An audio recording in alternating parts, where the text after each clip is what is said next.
Pag ikaw mga friendship at mga kabrad, hindi naaalala ng mga yung kamag-anak dyan sa Pinas, dito sa abroad, ganito lang yung gagawin nyo.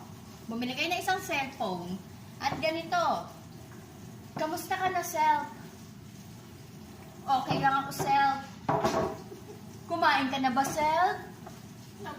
Busog, busog pa ako, self.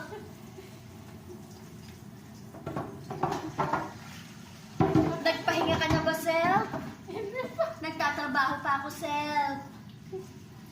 Namimiss na kita, self. I miss you to, self. I love you, self. Mahal din kita, self. Pagpagod ka, self, pahinga ka.